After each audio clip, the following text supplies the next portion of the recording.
Hey, salut tout le monde, aujourd'hui on se retrouve pour la course de Nantes-Segré, une course en élite nationale. On part sur 160 km, une course qui du coup est à un niveau très élevé. Il y a beaucoup de beau monde au départ et je suis venu aujourd'hui avec la team de Sèvres. On est très nombreux, on est plus d'une dizaine sur cette course. Donc autant vous dire que là on a vraiment moyen de faire une belle course d'équipe.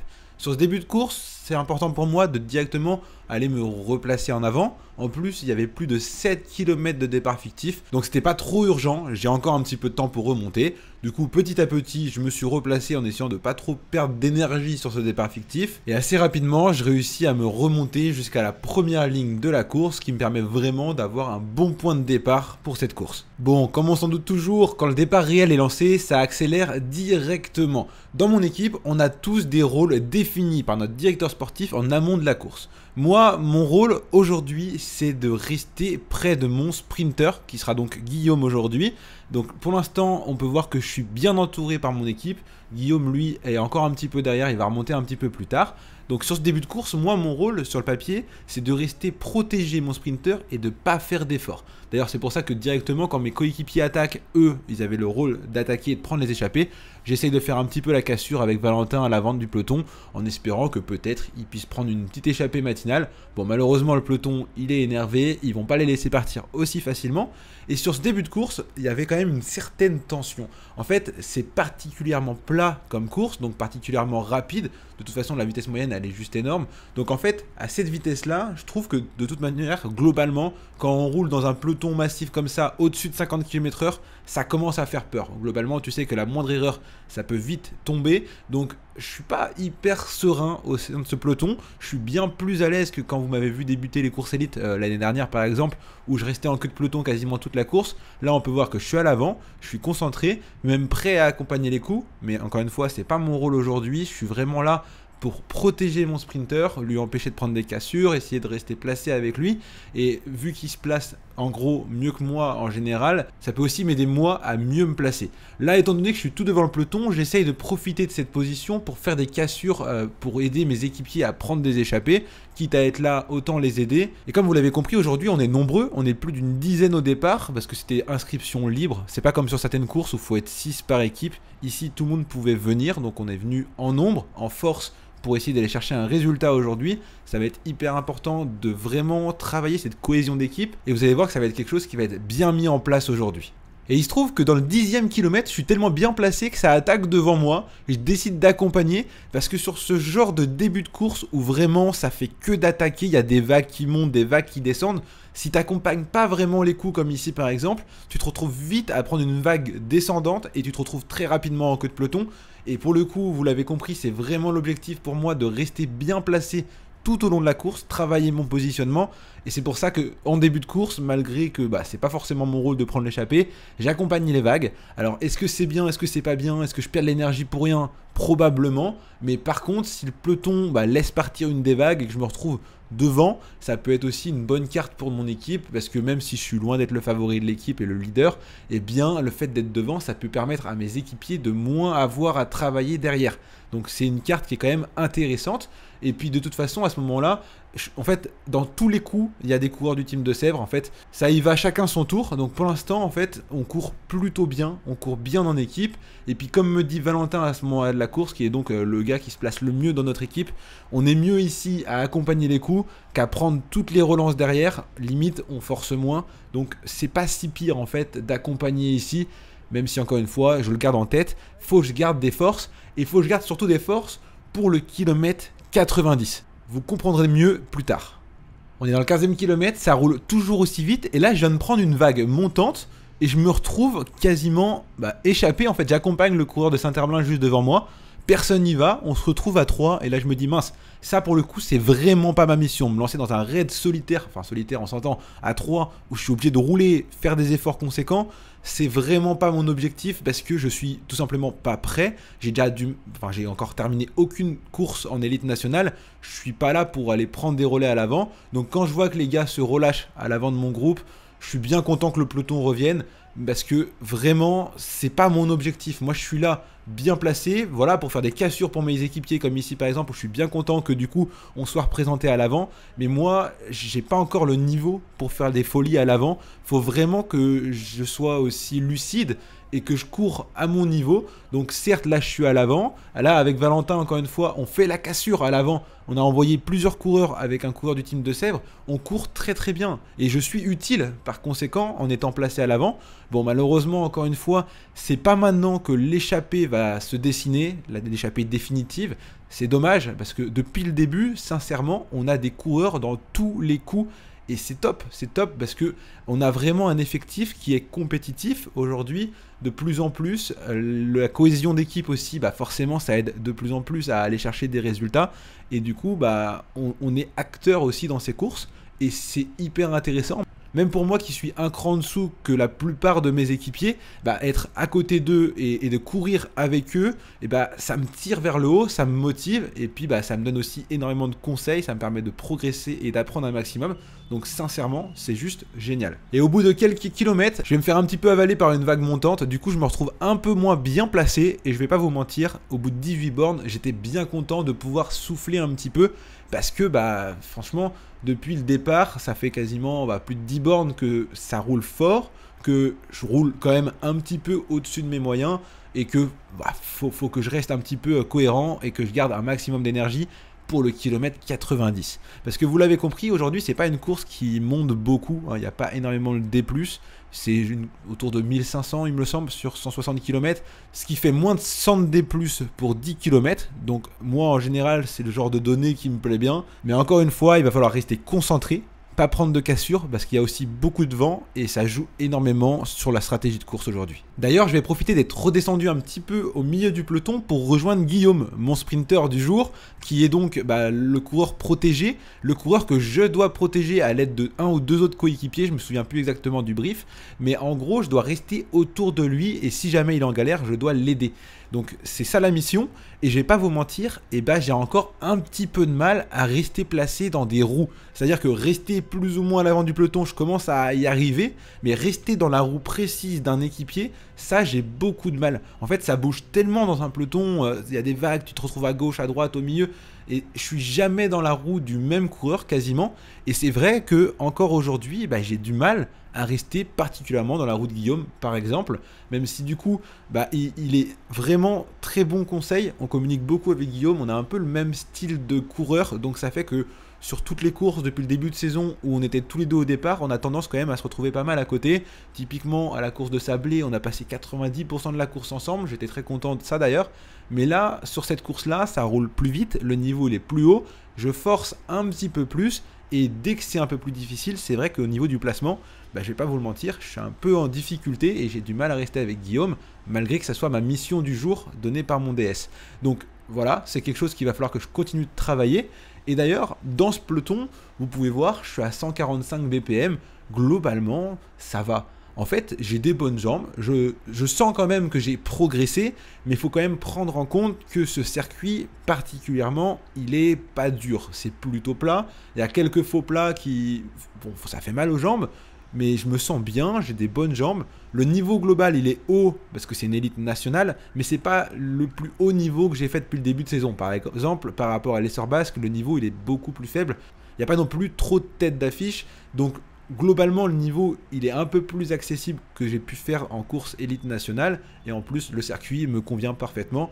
Donc, tout ça réuni, ça fait que je me sens bien au sein de ce peloton, parce que ça fait déjà 30 bornes que je suis dans le peloton, et je me sens pas du tout en danger, je me sens bien, je suis plutôt bien placé, en milieu de peloton, au chaud.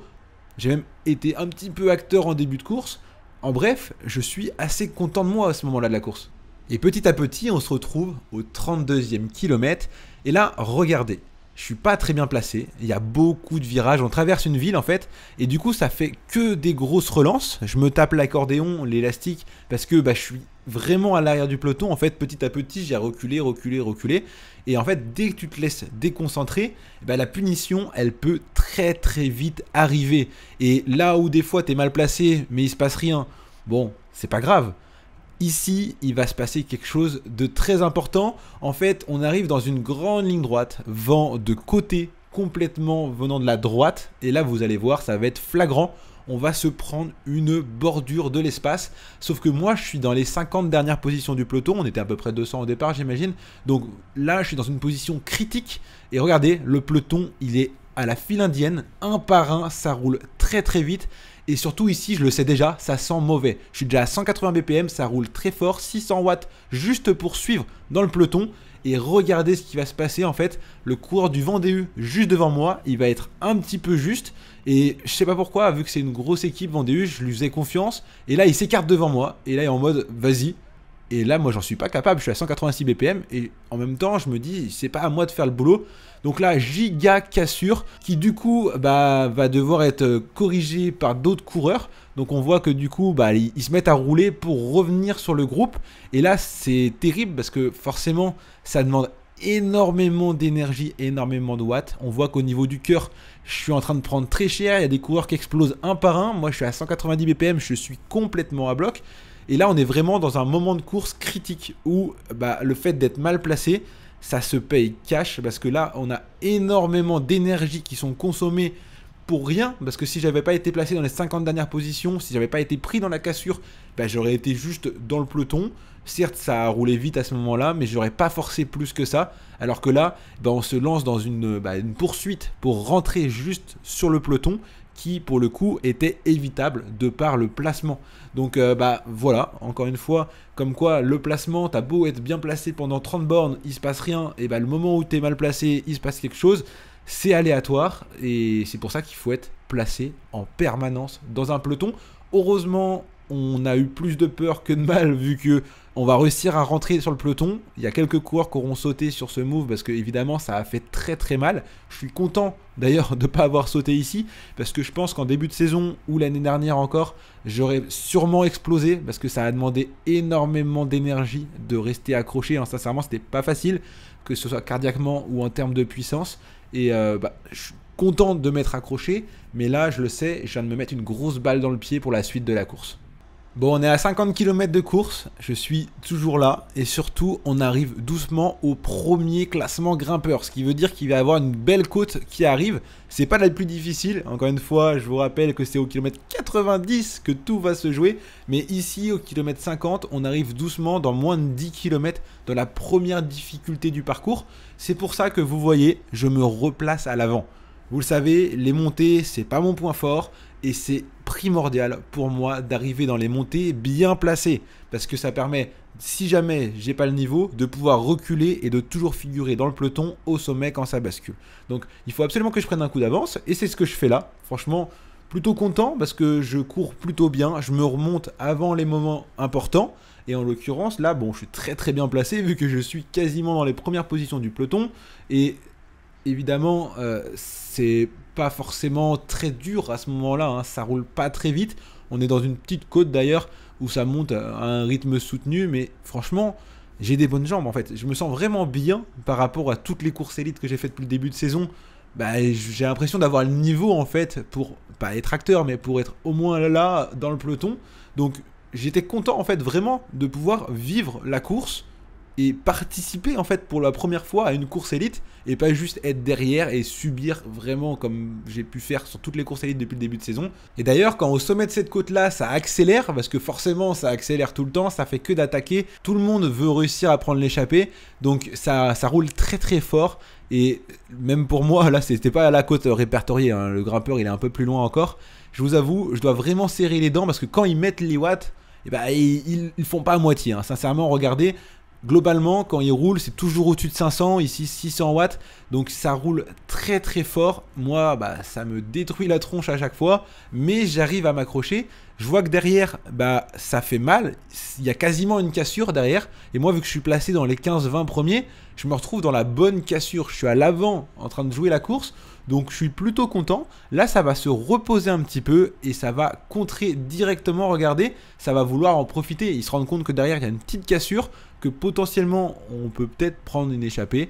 Donc, il y a certains coureurs qui vont continuer de faire le forcing, essayer de sortir définitivement du peloton. Donc, quand je vois ça, je me dis, ok, bon, pourquoi pas prendre un coup d'avance avant le premier grimpeur. Pourquoi pas avoir ce petit truc en plus d'être dans une échappée. J'ai jamais réussi trop à être dans une échappée à ce niveau-là, donc bah pourquoi pas. Donc j'accompagne un petit peu à contre-temps, donc là ça me demande un petit effort qui certes est pas négligeable, mais ça y est, on est sorti, il y a vraiment une petite cassure derrière, donc j'ai ce petit truc en moi qui fait que, un peu comme quand je cours en open, bon j'ai pas encore couru en open cette année, vous l'avez vu, mais l'année dernière, où tu peux vraiment jouer la course, t'es en échappé, ça fait un petit peu vibrer. Bon malheureusement comme vous pouvez voir, ça se regarde, ça sort pas, hein. En fait, personne veut trop travailler, donc le peloton va revenir. Mais, encore une fois, je peux jouer un petit peu à l'avant, et ça fait plaisir. Mais vous vous rappelez, on arrive bientôt au grimpeur. Faut pas que je fasse le malin non plus, parce qu'il faut pas que je saute en fait, quand je vais arriver dans le grimpeur qui arrive maintenant dans seulement quelques kilomètres. Et c'est d'ailleurs à ce moment-là que Quentin, un de mes équipiers qui connaît très bien le parcours, avait choisi pour rouler et essayer de sortir. Malheureusement, encore une fois, ça fait que de se regarder à l'avant du peloton, ça suit, ça ramène, mais ça arrive pas trop à sortir. Et ça y est, on est au 57e kilomètre, je suis dans les 20 premières positions, même les 10 premières positions, on tourne sur la droite, et ça y est, on est dans la première difficulté, un petit mur de quelques centaines de mètres, ça fait mal, mais je me dis, en fait, pour pas subir ce mur, vas-y, monte-le comme si tu voulais attaquer, fais comme les mecs devant qui essayent de sortir du peloton, monte-le à bloc, plus tu le montes vite, plus vite c'est fini, et c'est ce que je fais, regardez, avec plus de 800 watts, en fait j'accompagne le coup, là, en fait c'est en train de sortir, alors les 5-6 coureurs devant, eux, ils ont vraiment fait une cassure, ils sont en train de sortir, Quentin fait partie de ces coureurs, donc ça c'est trop cool, quand je vois ça, je me dis, ok, on a un mec devant, moi je suis là, derrière il y a une micro cassure, parce que forcément le peloton, il connaissait pas la côte particulièrement, moi non plus, mais vu que j'étais bien placé, j'ai pas trop subi dans cette côte, et regardez, j'arrive au sommet, bon certes quand il relance ça fait mal, je suis à 188 BPM, donc je suis haut, mais je suis là, et toujours dans les 20 premiers, donc si jamais par exemple c'était sorti à ce moment-là, j'aurais potentiellement pu y figurer, malheureusement comme vous pouvez voir, bon, la plupart des coureurs, ils ont mal aussi, donc ils veulent pas rouler. Moi, je décide du coup de souffler un petit peu. Et surtout, comme je vous l'ai dit, j'ai Quentin qui a réussi à sortir devant. Donc, je m'affole pas. Je me dis que j'ai un mec devant. Et j'espère juste une chose, c'est que du coup, ils réussissent à prendre de l'avance. Et potentiellement aller très loin. Bon, on accélère. 76e kilomètre. La situation de course est bien différente. Il s'est passé beaucoup de choses, beaucoup d'attaques, beaucoup de mouvements de course. Et il se trouve qu'à ce moment-là de la course, il y a une sorte d'échappée, mais une échappée de plus de 20 coureurs. On a seulement Valentin qui figure. Donc un coureur sur plus de 20-30 coureurs, c'est pas suffisant. D'autant plus qu'on était plus de 10 au départ. Donc globalement, on est en sous-effectif dans l'échappée. C'est pas top. Donc le capitaine de route du jour de mon équipe va décider de mettre à rouler l'équipe. C'est-à-dire qu'ils vont se mettre devant le peloton, un petit peu comme on peut voir à la télé sur les courses pro, et prendre le rêne de la course afin de ramener le peloton sur l'échappée, afin de remettre les cartes à zéro et de pouvoir mettre plus d'éléments à l'avant de la course. Donc là, à ce moment-là, quand je vois ça, je me dis ok, va falloir que je remonte pour potentiellement aller les aider. Je vous avoue qu'à ce moment-là, c'est pas que ça m'embête, mais j'ai un peu peur. On est au 76e kilomètre. Moi, le truc qui me terrifie, c'est le kilomètre 90. On va avoir un giga mur qui me... Enfin voilà, j'ai très peur de ne pas réussir à passer avec le peloton. Donc quand je vois que toute ma team se met à rouler, je me dis, est-ce que moi, je vais rouler? Est-ce que j'ai le niveau, en fait, pour aller rouler devant le peloton sur une élite nationale? Ou est-ce qu'il faut mieux que je reste au chaud afin de garder de l'énergie?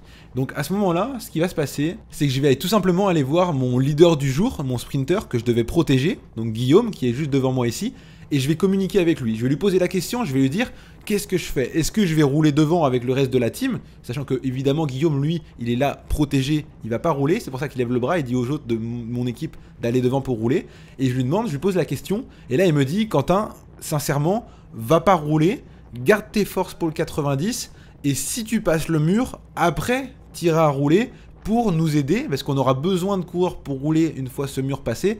Donc si on met 100% de l'effectif à rouler maintenant, ça sert à rien. Enfin, faut quand même garder quelques éléments qui gardent de l'énergie pour après le mur, tout simplement. Si tout le monde pète dans le mur, à un moment, ça sert à rien. Donc il me dit ça. Moi, d'un côté, ça me rassure, parce que regardez, je suis déjà à 180 BPM juste pour suivre dans les roues.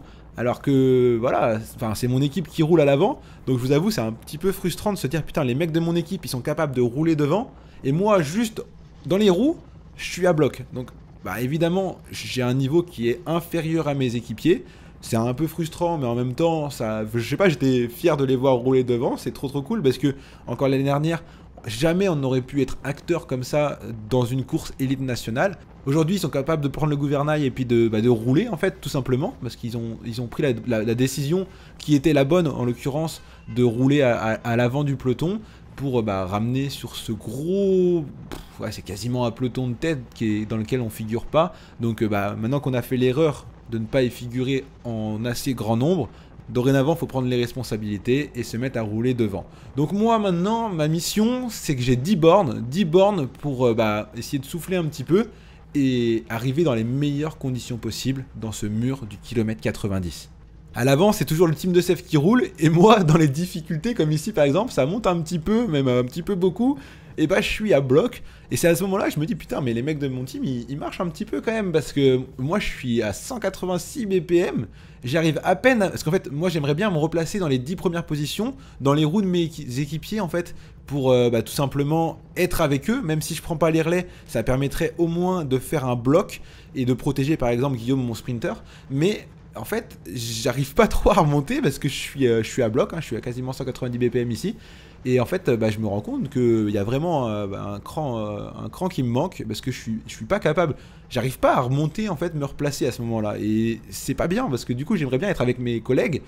Même si, encore une fois, je suis pas là pour prendre les relais, je pourrais tout de même être là pour protéger du vent mon sprinter.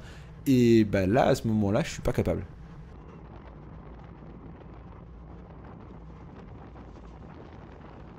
Petit à petit, je continue de faire le forcing tout de même pour me replacer. Et je me retrouve quasiment dans les roues de mes coéquipiers. Donc là, je suis dans les 20 premières positions. Il y a 8-9 coureurs du team de Sef devant en train de rouler. Et là, je vois ça, je suis quasiment revenu dans les roues. On arrive pleine quille dans un virage. Et regardez ce qui va se passer.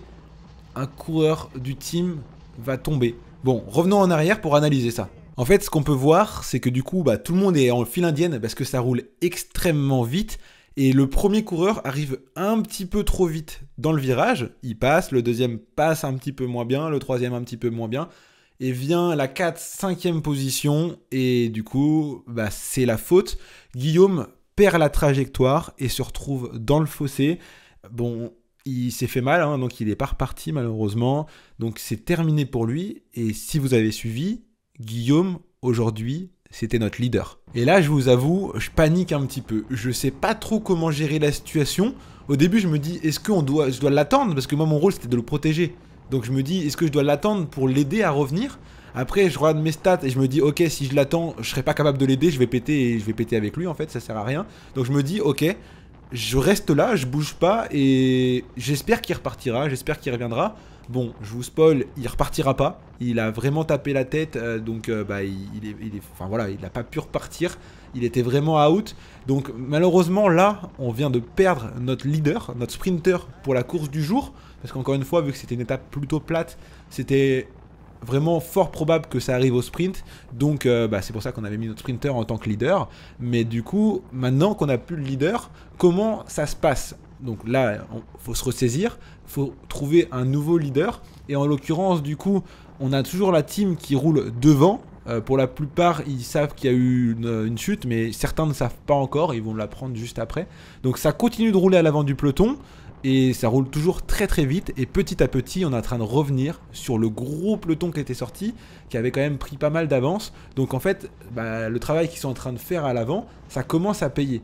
Et moi du coup, vu que je suis à l'arrière en train de ne pas les aider, en fait, je sers à rien pour mon équipe globalement. Là, je sers vraiment à rien.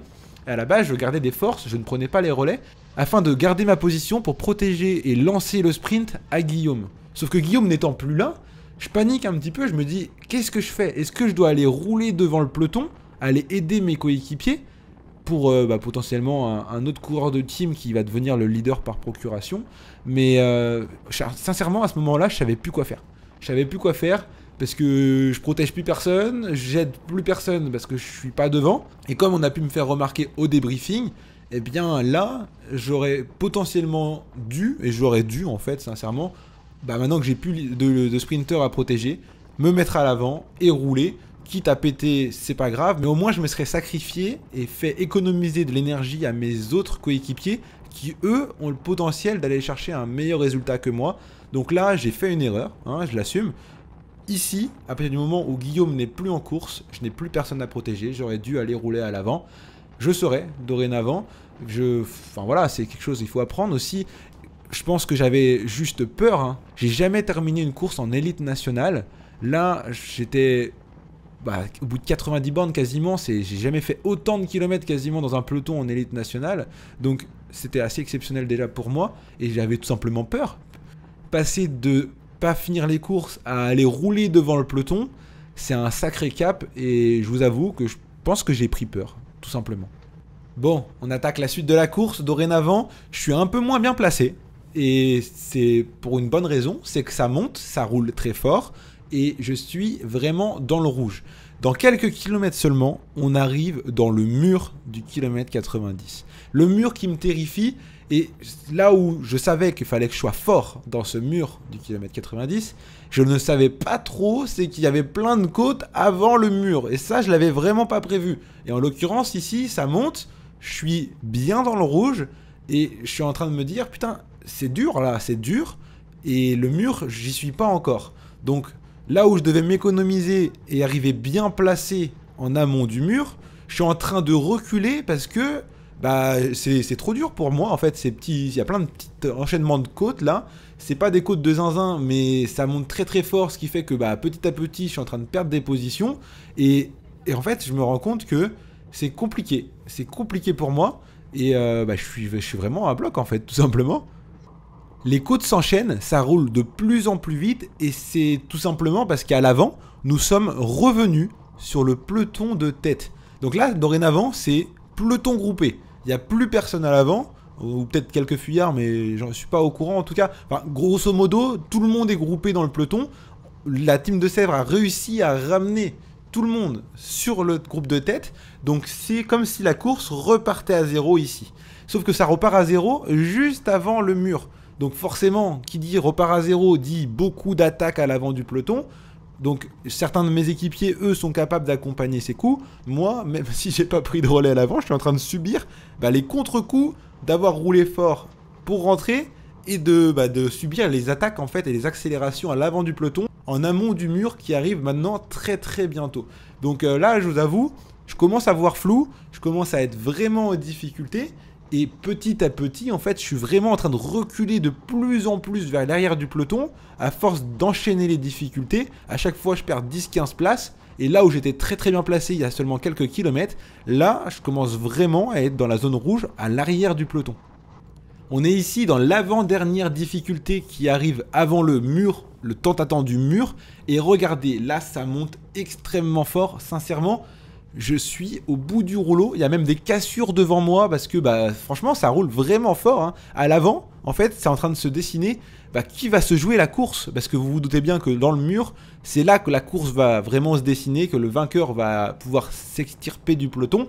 Donc en fait, ça roule juste beaucoup trop fort pour moi.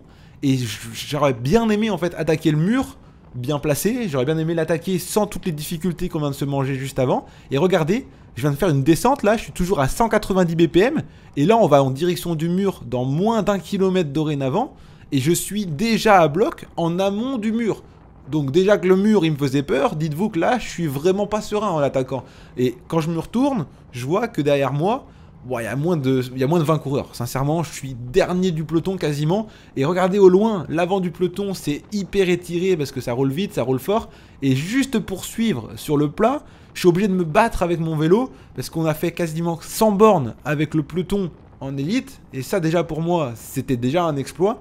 Mais maintenant, il reste une difficulté, ce fameux mur. Et après, globalement, ça déroule jusqu'à la fin, jusqu'au circuit final, où on enchaînera des tours de circuit. Mais globalement, la seule difficulté qui reste, la seule vraie difficulté du jour d'ailleurs, c'est ce mur au kilomètre 95.